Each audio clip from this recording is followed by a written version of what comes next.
My name's Mark Ware, and I'm a multimedia artist.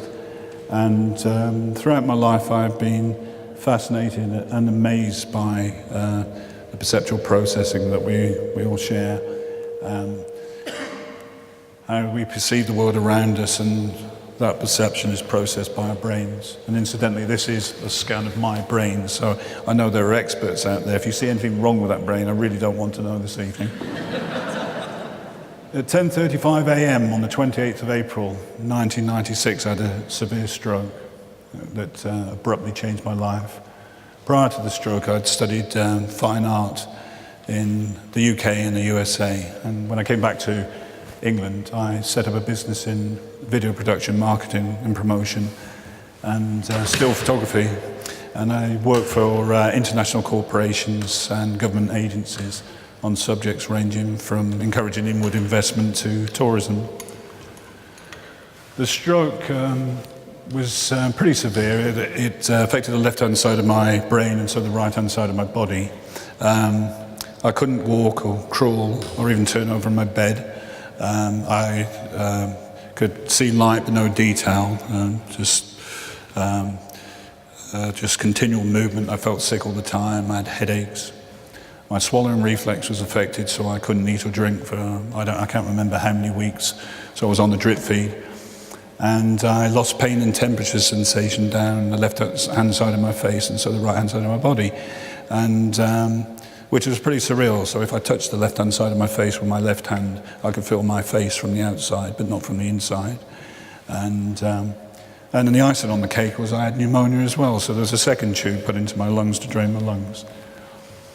Initially, when I look back at myself as a human being, back then I was 39 in 1996, in parallel with the desire to survive and to live on was also the need to be creative. And I couldn't even carry a camera, never mind look through a camera. And so I kept a diary, and I couldn't see words to write, so I drew the shapes of words from memory initially, and these are some of the words, in the hope that later I'd be able to decipher the words, or maybe somebody else, if I died, could read them, because I woke every day in the belief that, just surprised I was still alive. So I'm just starting to stopwatch, I'm sort of a bit late with that. This particular bit of text comes from this diary, and it says, "I'm acting in a foreign film, but I don't understand the language that's being spoken." And it went on to say that words appear beneath my feet, white on black. You can read them, but what about me? And I found myself in this new world where my perceptual processing memory seemed to be of little use to me. Everything was familiar, but totally foreign. And everybody else seemed to know what was going on, but I didn't. In 2004, Arts Council England, they've been incredibly supportive of my artwork, funded a video composition based on this diary, and I called it "The Dog That Barked Like a Bird." And this is one of the key images from the video, which I'll be screening tomorrow, actually. And this is, in a way, a visual expression of those words, the sense of being isolated and bound, and everything feeling surreal and strange, with nothing having any sense of scale. This is another image from the Dog That Barked Like a Bird. And as you can see, it says beauty and death, but beyond those words, there are autumnal leaves. And this part of the diary refers to an experience I had after I was discharged from hospital, and I was sitting on a doorstep outside my flat, and all I craved was to look normal. And I couldn't see to read, but I held a book, and I was out there every day for about 3 months looking at this book that I couldn't read. And the irony I realise now is anybody walking by, the last thing they would think of was that I was normal sitting there for 3 months with a book. And about 20 feet away was a sycamore tree. And when I started pretending to read the book, the leaves were green on the tree, and then they went to red, and then to yellow, and then they fell. And two things struck me. The first thing that struck me was that in my previous life, and somebody earlier referred to their past life, in my past life I'd never stopped to watch the colours change on the leaves on the tree. And the second thing that struck me, which is an obvious point, is that leaves on the tree become beautiful as they're dying and after they're dead. And there seemed to be a comparison with the stroke. Not that I died after the stroke, but my old life had died. And in this new world, there was a form of beauty that I was finding through my art. As my condition began to stabilise, I continued to write, and my brain miraculously semi-corrected my eyesight so I was able to see words. And I wrote a play that Alan Bennett very kindly gave me feedback on. It's a play called Free Speech that I've staged in Brighton and in Devon, where I live now. And this was written at a time when I was coming off a drug called Seroxat, which was prescribed after my stroke. It's an antidepressant. And at the time of prescribing it, this was thought to be a harmless drug, but in fact it's turned out to be a very dangerous drug. And the neurologist that was looking after me at the time advised me not to come off this drug because of the dangers. But I just decided to come off it basically cold turkey. And for a month I had horrendous side effects ranging from incredibly powerful and terrifying hallucinations of wild beasts with big teeth to what felt like electric shocks in my body every time I moved a hand or turned my head. But those things I could deal with because those are external, I could fight them. But the thing I couldn't cope with were thoughts of suicide. And I knew this wasn't me because I'd never thought about suicide before. So a friend loaned me a laptop and I wrote this play, Free Speech, as a way of escaping from this mental state. And eventually, after a month, I conquered it.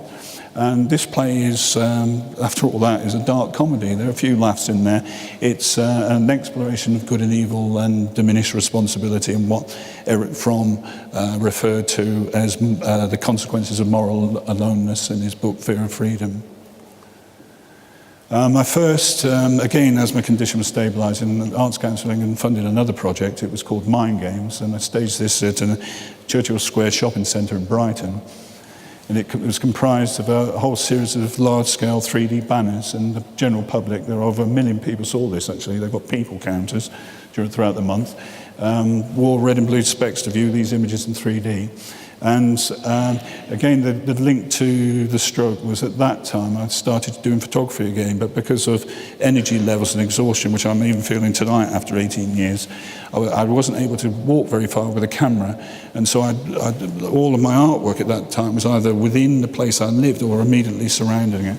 So although these images looked abstract, they featured images either of architectural details either within the shopping centre or immediately surrounding the shopping centre.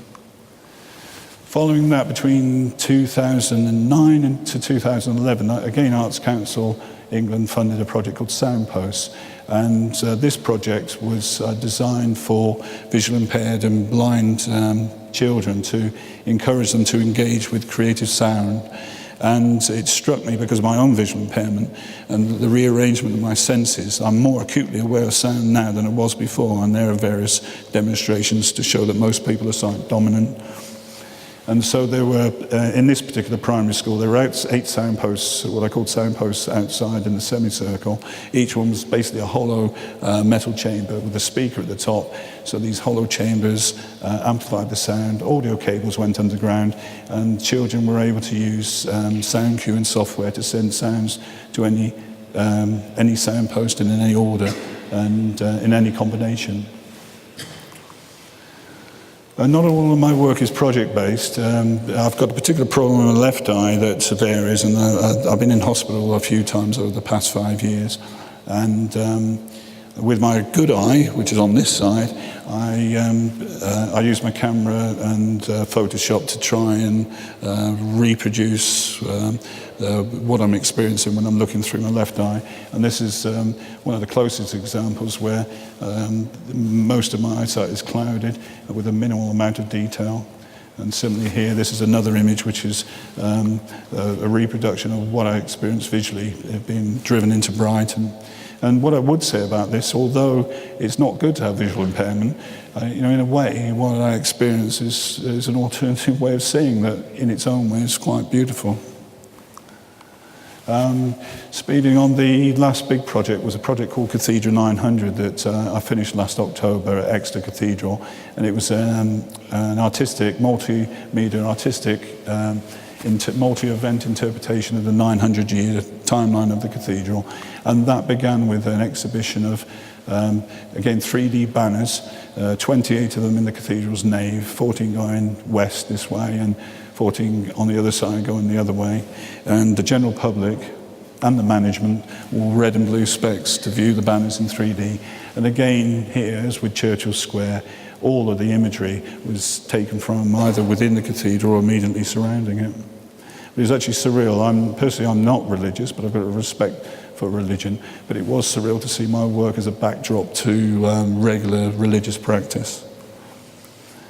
And I had thought through this project, because I thought it was very good, that I'd end up in Tate Modern, but in the end I ended up as a backdrop to one episode of Flog It, which is the afternoon antiques. A very good show, I may add, and there's the dean and the presenter with their 3D specs on. But it was an honour to participate in a 900-year timeline on such a wonderful building. And over the 2-year period, I took probably about 2,000 high-resolution images of the cathedral. And that in itself was just a wonderful experience, calming experience to be in the cathedral.